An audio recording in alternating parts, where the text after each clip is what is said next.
Bueno, primero que todo, Jaime Enrique Castellanos le saluda. Soy enfermero intensivista, nací en Colombia.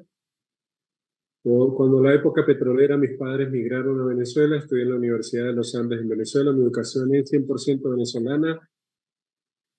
He estado viajando al Perú desde hace unos 15 años atrás. Conocí al doctor Alberto Díaz en la ciudad de Trujillo. Hicimos una bonita amistad y siempre solemos compartir mucho este tipo de temas y presentaciones. Cuando nosotros hablamos de cómo dar malas noticias, siempre tenemos que pensar en que la persona que se está tratando es un ser humano con necesidades, que tiene familia, que tiene hijos, que tiene proyectos y metas para la vida. Muchas veces el trajín del día a día, el hecho de tener uno o dos trabajos, muchas veces no permite que nosotros hagamos algo tan sencillo como es la empatía con el paciente. Y solo vemos al paciente como un número, solo lo vemos como un enfermo y en muchos casos no nos interesa tanto si se complica, no se complica, si la familia se siente mal o qué hay detrás de todo ese proceso patológico. Uno de los objetivos que me he planteado para esta ponencia es que debemos sobre todo definir la seguridad emocional en el paciente, algo sumamente importante. Hoy día se habla muchísimo de la humanización, que más adelante hay un tema a cargo de la licenciada Bejarano, que evidentemente no voy a tocar esos aspectos. Sin embargo, es importante resaltar que a pesar de que se habla mucho de la humanización, también tenemos que entender que la medicina, por estar dentro de las tres empresas que generan más dividendos en el mundo, cuando se trae la humanización a la terapia intensiva, a las salas de emergencia, a las salas de pediatría, que significa ambientar un poco más los espacios para hacerlos más amigables hacia el paciente y la familia, también se ha convertido en un área para hacer dinero, crear maestrías, implementar programas, vender libros, que siempre tenemos que manejar con muchísimo cuidado. Pero lo que nunca va a cambiar es nuestro comportamiento y nuestro trato hacia el paciente, esa parte que nos identifica. Por ejemplo, sería bonito trabajar en la maternidad de Lima, la cual desde hace años, viendo que el doctor Alberto ha venido haciendo un gran trabajo en conjunto con todo el equipo médico multidisciplinario, sería que nos pudieran identificar como que qué calidad humana o qué equipo humano tan especial y tan importante que se preocupa por la salud de nuestro familiar o de nosotros como pacientes. Segundo, tratar de precisar un poco la importancia de la empatía en la relación enfermera-paciente, médico-paciente, porque solemos ser nosotros los enfermeros los que estamos las 24/7 horas pegados a la cabecera del paciente, quienes más contacto tenemos con él, pero el médico que evidentemente tiene muchísimas más responsabilidades, sobre todo porque es el facultado para administrar tratamientos y medicamentos, tiene que tener una relación muy estrecha también con el paciente. Como tercer punto, tratar de evaluar las técnicas de comunicación empática que estamos aplicando y crear un poquito de conciencia si podemos mejorarlas o no. Y también identificar los recursos y herramientas para fomentar la empatía y la seguridad emocional con el paciente. Cuando nosotros encontramos un paciente crítico o una materna crítica, tenemos que entender que es una persona que está llegando a un medio posiblemente que no conocía, con estructuras, con monitores, con personal que muchas veces están cubiertos por indumentaria que no estamos acostumbrados a ver, que tiene diferentes voces, diferentes miradas, diferentes formas de expresarse. Eso puede generar una serie de incertidumbre que nosotros tenemos que empezar a manejar de manera saludable y resiliente desde el primer contacto que tengamos con el paciente. Y así como decía Alberto, que tenía los residentes estudiando hasta dos veces al día presentando seminarios, es importante también que dentro de ese programa educativo insertemos temas desde el punto de vista humanístico, desde el punto de vista del manejo de las emociones, desde el punto de vista de la neurociencia que tanto se ha puesto de moda, por ejemplo, hoy día con el doctor Mario Alonso Puc, que es un inminente médico cirujano trasplantólogo que se dedicó más al manejo de la neurociencia para tratar de mejorar esa respuesta que tiene el paciente, demostrando que cuando un paciente simplemente se le toma la mano, se conversa con él y se le sabe escuchar, es un paciente que evoluciona mejor tras la hospitalización o al someterse a un procedimiento de cualquier índole. Y hay unos elementos importantes que nosotros tenemos que ir evaluando cuando enfrentamos ese primer contacto o cuando el paciente sale de la sedación y empieza a despertarse, está con incertidumbre, asustado, intranquilo, nos da signos de posibles cambios hemodinámicos a favor o en contra, es el reconocimiento de los elementos de la seguridad emocional. Y partimos de que una de las emociones que más notamos en los pacientes es la ansiedad y el miedo, que se configuran dentro de una persona porque evidentemente desconoce el procedimiento, el proceso de toda la evolución de la enfermedad. Al tener una incertidumbre, cuando un paciente es hospitalizado, esto puede disparar niveles de ansiedad que pueden llegar en algunos casos al pánico. El miedo del paciente evidentemente puede segregar algunas sustancias importantes que van en detrimento de la evolución hemodinámica por el temor a lo desconocido, y también si nosotros no tenemos un protocolo de información establecido donde se le explique al paciente los riesgos que puede correr durante su estadía, cómo va a ser el proceso de admisión de sus familiares para la visita, cómo va a ser incluso la vestimenta que va a portar durante su estadía, cómo se le va a realizar el baño diario, en qué momento él puede tener la oportunidad de recibir alimento. Todo es expectativa. Y en ese primer contacto es importante que nosotros evaluemos esos aspectos para ir procediendo a armar alguna estrategia con base a pautas científicas que existen para el manejo de esas emociones. Algo interesante es que un paciente hospitalizado, y más una materna crítica, tenemos dos vidas en un ser, está lo que piensa la mamá por ese pequeño que viene en camino, lo que genera la familia, la hospitalización, el hecho de estar hipertensa, de tener dificultad para respirar, las incomodidades que producen los mismos cambios fisiopatológicos del embarazo. Eso puede aumentar la inseguridad, y la inseguridad aumenta el estrés físico. Y ya sabemos que el estrés físico produce cambios importantes en el estado hemodinámico del paciente con la liberación de hormonas que van en perjuicio de las cifras de presión arterial, de la frecuencia cardíaca, y esto puede afectar negativamente también la respuesta del paciente al entorno hospitalario, disminuyendo o produciendo que el sistema inmunológico se deprima y la recuperación se retrase. Por otro lado está el paciente que tiene dificultad para seguir indicaciones, y es un paciente que está mal informado, es un paciente que está mal asesorado, va a seguir con dificultad para seguir indicaciones. Y por más que se le explique una y otra vez, posiblemente no entienda. Y llegará un momento en que el personal va a decir, oh, qué paciente tan difícil, tanto que le he explicado y todavía no entiende y no sigue las instrucciones. Pero tenemos que tener muchísima paciencia, tener calma y hacerle entender la importancia de cada aspecto de su tratamiento y que él coloque un orden, porque evidentemente hay algunos pasos que están por encima de otros que debe seguir para que eso afecte positivamente en lo que es su curación. Otro aspecto importante es el aislamiento social.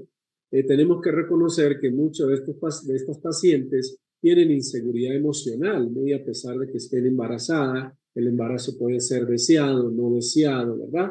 Haya un entorno de miedo, y qué pasará después que me nazca mi bebé, estoy sin trabajo, mi esposo no gana lo suficiente, yo vengo sufriendo de, por ejemplo, algunas infecciones urinarias a repetición. Entonces esta paciente se puede poner un poco más retraída, se aísla de la familia, los amigos y entra en un estado depresivo que ya incluso va a requerir el manejo de un especialista en psiquiatría o psicología para que vaya canalizando mejor este tipo de emoción.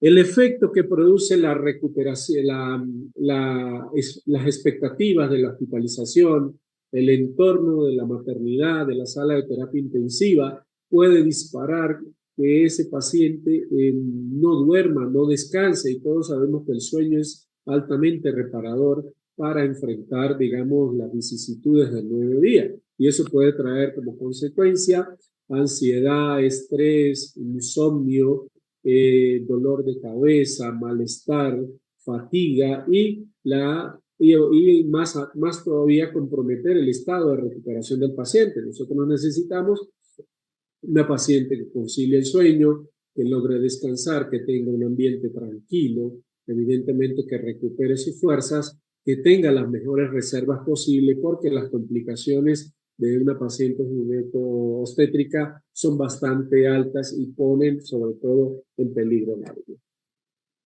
Algo con lo que tenemos que lidiar todos los días es el incremento del dolor del paciente. Y cada paciente tiene un umbral del dolor distinto.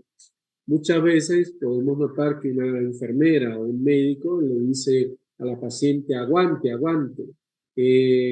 Eso no duele, han pasado peores, ya ha aguantado peores cosas, pero realmente tenemos que ponernos en la piel de la otra persona y entender que no todos tenemos un umbral del dolor bajo o alto, y cada quien percibe el dolor físico como una sensación propia. Para algunos tendrá mayor intensidad, otros evidentemente no sentirán ningún tipo de dolor, y nosotros lo que tenemos que evaluar es el nivel del dolor para que la analgesia mejor indicada, con menores efectos secundarios, tan deleterios tanto para el feto como para la madre, sea la más adecuada y la que nosotros pensemos en colocar en esos pacientes. Aunado a eso, está el manejo del control respiratorio, lo que se conoce también como el mindfulness, que es la sensación de respirar plenamente, ubicarse en el presente, técnicas de respiración inhalatoria que van del 1 a 4 segundos, 1 a 7 segundos, con pausas y posteriores exhalaciones en el mismo tiempo. Eso ayuda muchísimo a que los pacientes controlen su nivel de dolor.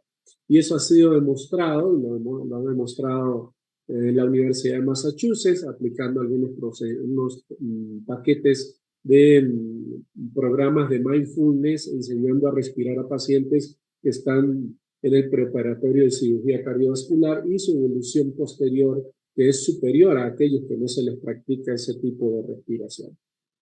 Algo interesante también que podemos encontrar es que si las emociones del paciente producidas por todo el entorno de la hospitalización, o que son producidas, digámoslo entre comillas, por el maltrato que reciba del personal, o por la indiferencia, la apatía, o el tipo de voz, el tipo de tono, o la forma de dirigirse del personal médico al paciente, pueden retrasar la recuperación del mismo y producir elevados niveles de estrés y ansiedad, que incluso van a incrementar en algunos casos los valores de glucosa, los valores de presión arterial, y aumentar, digamos, la proliferación de infecciones dentro del entorno hospitalario.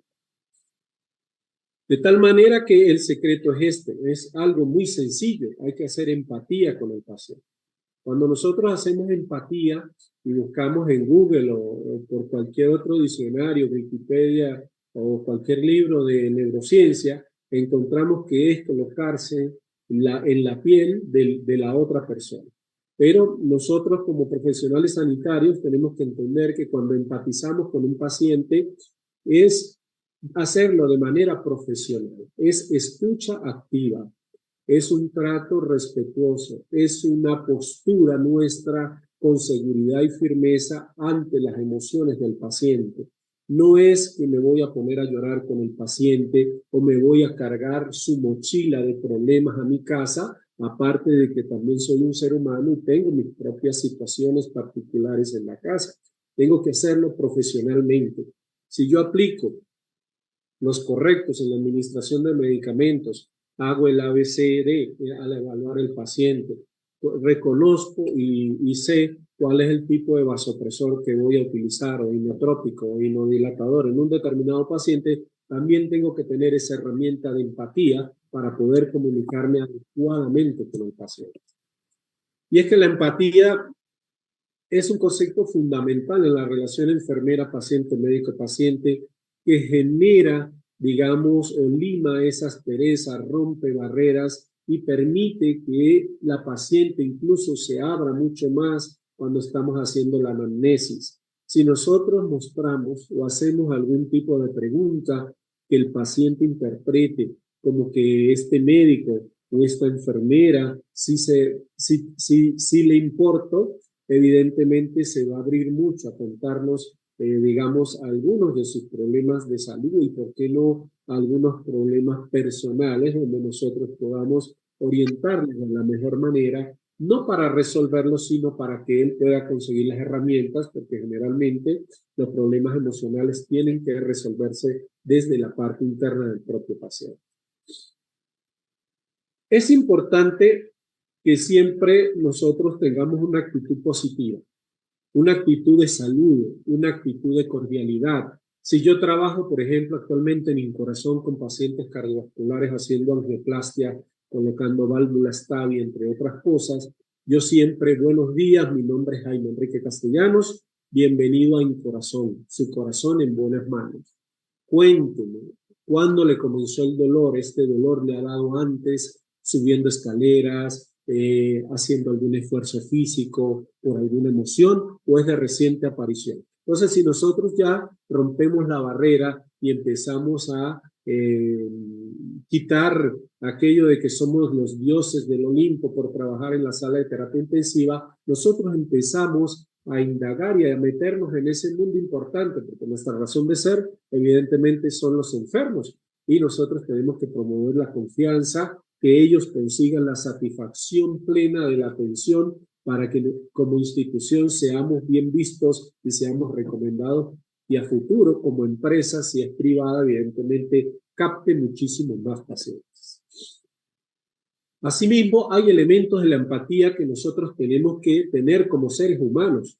Si no tenemos comprensión, si no podemos dar confianza, si no tenemos compasión, si no hacemos acompañamiento, evidentemente no creo que nosotros tengamos vocación para ejercer esta profesión. Y lo digo con toda propiedad. La comprensión es el mejorar, digamos, y comprender y entender las necesidades y lo que preocupa al paciente. Nosotros podemos ponernos en el lugar del paciente haciendo empatía y podemos percibir sus emociones, podemos medir su nivel de ansiedad, solamente con el tacto y disimuladamente tomarle las pulsaciones, mirarle la forma de respirar, hacia dónde dirige la mirada, si mira a los ojos, si mira a un lado, a la pared.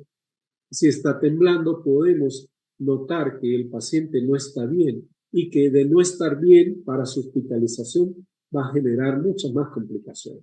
Segundo, la confianza, pero la confianza no es la confianza de tratar al paciente como mi amor, mi vida, cariño, no, siempre señor, señora por delante. Eso crea el respeto entre ambas partes. Ellos nos ven como el profesional que le va a resolver sus problemas de salud, y nosotros los vemos a ellos como alguna situación patológica que tenemos que ir armando para llegar a un diagnóstico preciso y un tratamiento ideal.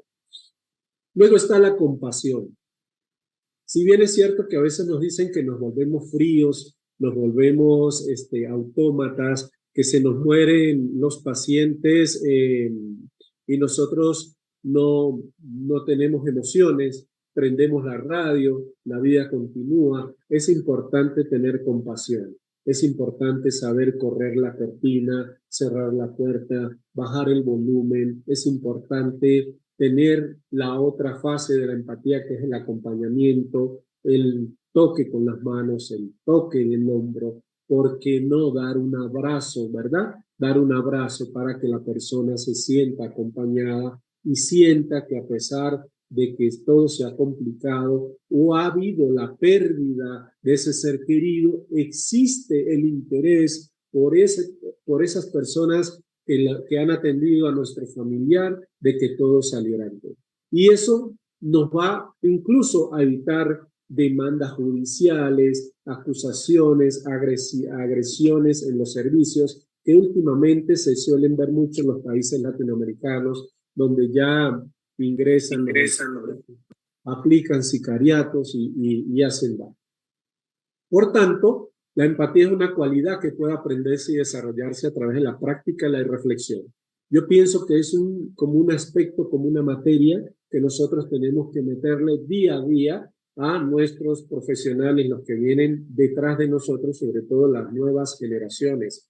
Una materia donde se hable lo que es la bioética, una materia donde se explique cómo se deben dar las noticias buenas o malas al paciente, cómo hacernos protección jurídica y legal, porque las demandas también empiezan a aparecer.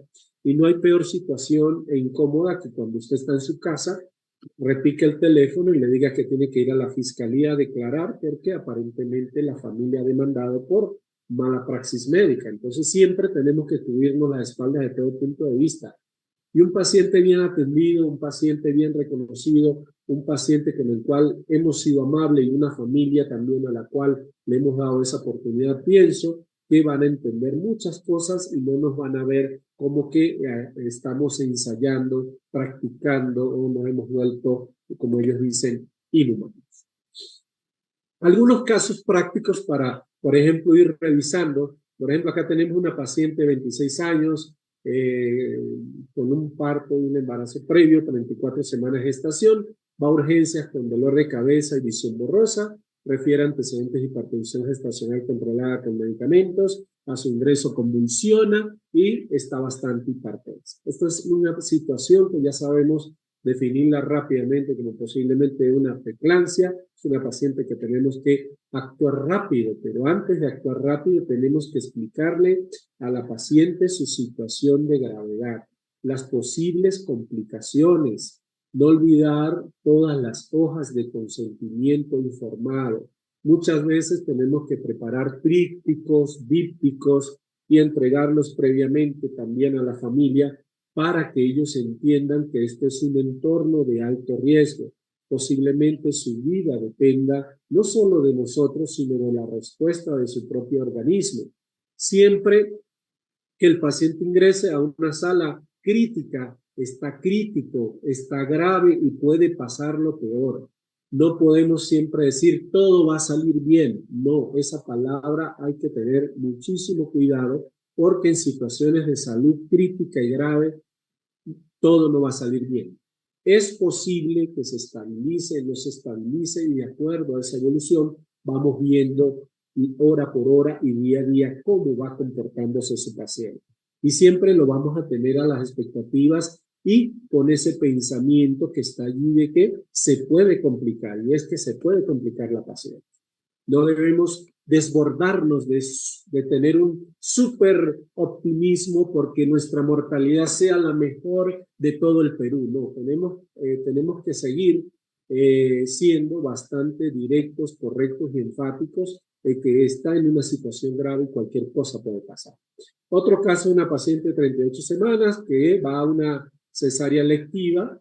Su bebé tiene una presentación podálica confirmada, tiene insomnio, palpitaciones, está muy preocupada. Esta paciente simplemente hay que tomarle la mano, conversar con ella, enseñarla a respirar, tratar de orientarla para ver cómo vamos a canalizar el problema del insomnio, que deje las preocupaciones, que se distraiga, que haga algunas actividades lúdicas que pueden realizar las mujeres embarazadas, como ponerse a tejer, preparar la habitación del bebé, hacer una lista de los alimentos adecuados que debe consumir, entre otros puntos de vista. Nos llega otro caso, una paciente de 38 años que tiene una enfermedad crónica, un cáncer de tiroides, que ya está en remisión, está embarazada en estos momentos, ella está cumpliendo el tratamiento al pie de la letra, tiene las mejores expectativas, está muy positiva y viene la consulta del médico. ¿Qué hay que hacer? Simplemente reforzar esas conductas positivas. Continúa así, sigue con el tratamiento, no aumentes de peso, hazte los controles periódicos del examen. Entonces, esta es una paciente a la cual la vamos a alentar a continuar lo que está haciendo porque lo está haciendo muy bien.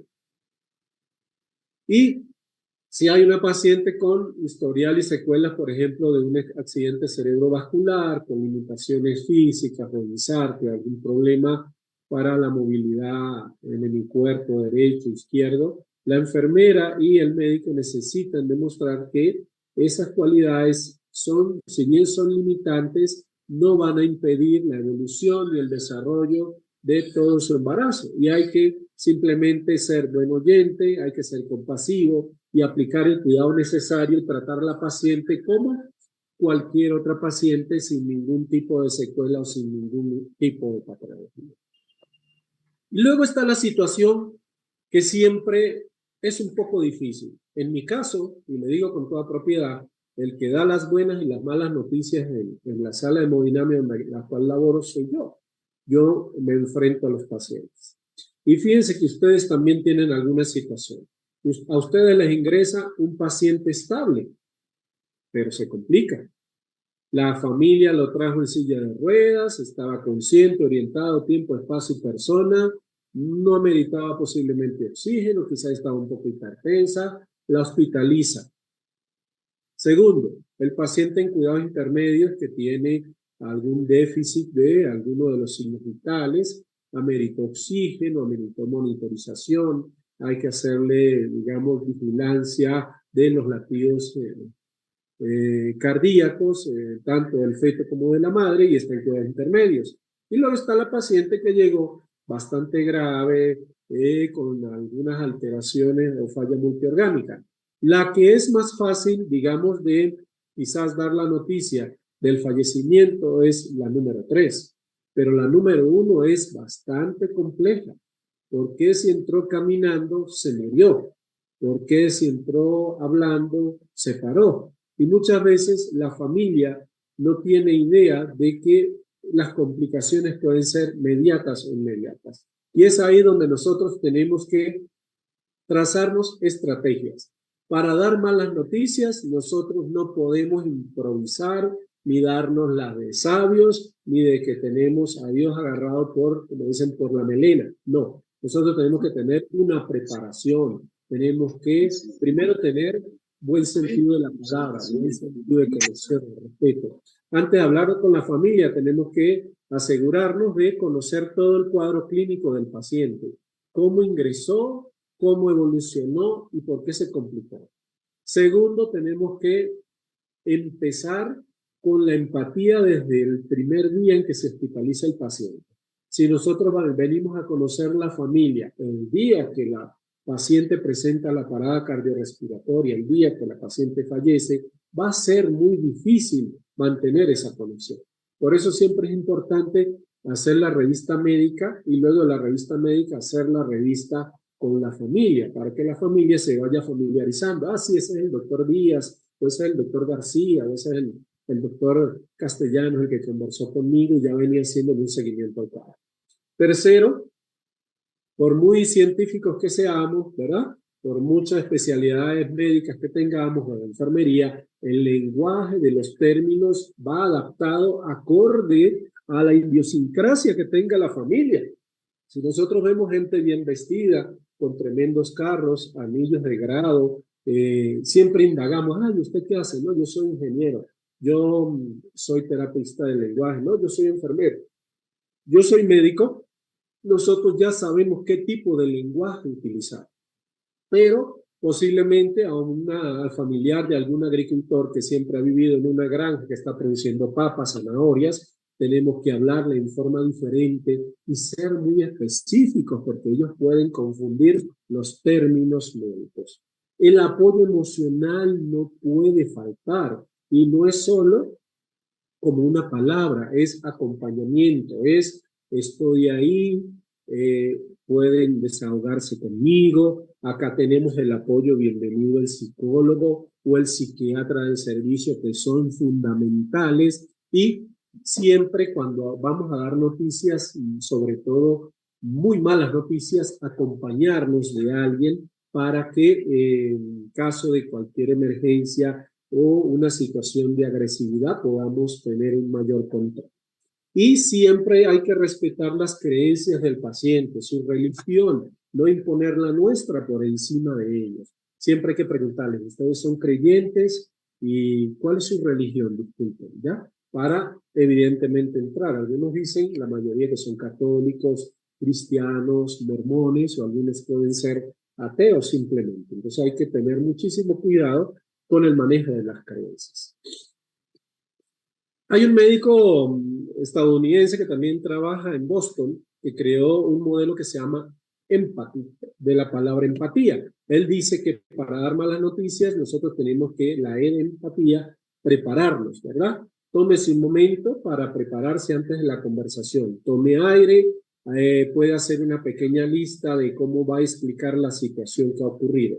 Generalmente cuando un paciente presenta un paro cardíaco súbito, no esperado, hizo una fibrilación ventricular o una taquicardia ventricular sin pulso, tuvo que darle reanimación cardiopulmonar, le dimos 10 minutos, no hemos tenido chance de hablar con la familia, o 15 minutos, el paciente fallece. Nosotros no podemos salir a conversar con el paciente y decirle, disculpe, buenas tardes, tengo que darle malas noticias, el paciente acaba de fallecer. Eso sería como un choque grandísimo entre saber que hace unos segundos estaba vivo y ahora está muerto. Nosotros tenemos que ir dando las noticias gota a gota. Y a pesar de que puertas adentro el paciente esté fallecido, nosotros salimos y hablamos como si el paciente estuviese vivo. Tenemos que decir, se ha complicado, está haciendo una arritmia y cayó en paro cardíaco. Estamos comenzando la reanimación cardiopulmonar con todo el equipo. Estamos 5 o 6 personas con él. Esperemos su respuesta y les vamos a ir informando. Eso tenemos que hacerlo gota a gota. Segundo, tenemos que mirar y escuchar al familiar, mirarlo a los ojos, demostrar seguridad y confianza. Nosotros somos los profesionales que tenemos, digamos, las herramientas para manejar la terminología y saber la fisiopatología. Y no olvidar que muchas veces los pacientes con algunas afecciones suelen estudiar su cuadro clínico y dominan terminología. Si nosotros metemos las de caminar, por así decirlo, como podemos decir en Venezuela, en Colombia, y les decimos algo que ellos saben que no es posible, ya van a perder el respeto hacia nosotros y nos van a decir, este profesional no tiene idea de lo que está diciendo. Entonces tenemos que tener mucha conexión entre lo que decimos y lo que está pasando. Asimismo, tener una percepción de lo que la familia está pensando. Ellos inicialmente, siempre que reciben una mala noticia, van a pensar en las fallas que ha cometido el personal sanitario. Pero cuando nosotros hemos estado previamente dando una información de la gravedad de la situación, la percepción va a ser de que hemos estado abocados hacia tratar de que el paciente mejore y no de que se perjudique. Eso ellos también lo ven al momento de pasar la visita, cuando ven el paciente impecable, lo ven limpio, ven que nos acercamos para aclararle algunas dudas de que el paciente está siendo bien atendido. Pero si viene un paciente desordenado, el médico ni les toma en cuenta, la enfermera se va a echar cuentos con la otra, o agarrar el celular y el familiar solo con el paciente mirando el monitor y el paciente inconsciente, la percepción es realmente de que no le están dando importancia a su ser querido. Asimismo, está el afecto. El afecto pasa por el respeto, pasa por la empatía, pasa por dar una información clara, pasa por permitir de que el familiar haga preguntas, todas las preguntas que quiera, y usted siempre tiene que buscar la mejor respuesta. No la dé en forma inmediata, sino analice la pregunta y dé la respuesta acorde a la situación que ha tenido el paciente. Tenga empatía, muestre respeto ante la familia, Revisen todos los aspectos de la situación del paciente. Cuando está en situación crítica, no deje que el paciente llegue a pararse, a no responder o retornar a la circulación espontánea. No, vaya reuniéndose progresivamente con la familia y vaya preparándola para la peor situación o el peor escenario. Eso le va a usted ahorrar muchísimos disgustos, le va a evitar demandas legales y le va a vender una imagen favorable, que de eso es nuestro trabajo y nuestra profesión. Y no olvide pedir ayuda a un tercero, ayuda a un psicólogo, ayuda a un psiquiatra, ayuda incluso a la seguridad misma del propio hospital, a la parte administrativa, para tratar incluso que acondicionen salas humanizadas, como de eso se va a hablar más adelante, donde los pacientes también puedan recibir esas malas noticias. Y no olvide el resumen y el seguimiento. Si el paciente no entendió, le hacemos nuevamente un resumen, le volvemos a aclarar las dudas, le volvemos a explicar y volvemos a hacer toda la mnemotecnia de la empatía aplicada hacia la familia en esos momentos tan difíciles. Este quizás es uno de los médicos que hoy día muchos admiramos, porque él dice en su libro de 365 ideas para una vida plena, que la recomiendo. Es un libro que simplemente usted abre cualquier página y tiene un mensaje súper espectacular para empezar su día con la frente en alto, con el mayor optimismo, el doctor Mario Alonso Puig, que dice que para empatizar necesitas saber escuchar. Y muchas veces ahí el problema, nosotros no escuchamos al paciente, tenemos que saber escuchar. Escuchar es prestar atención a una persona como si fuera en ese momento lo más importante de tu vida y para su vida. Quien se siente escuchado de esa manera, se siente valorado y empieza a confiar. Y eso es lo que muchas veces nosotros no practicamos desde el ingreso del paciente hasta el final, ya cuando ingresa muchas veces a otros años. De mi parte, muchísimas gracias. Mi nombre es Jaime Castellanos. Ahí está mi dirección de correo electrónico, mi número telefónico en el Ecuador. Estoy en Quito y para mí ha sido un gusto enorme estar con ustedes la mañana.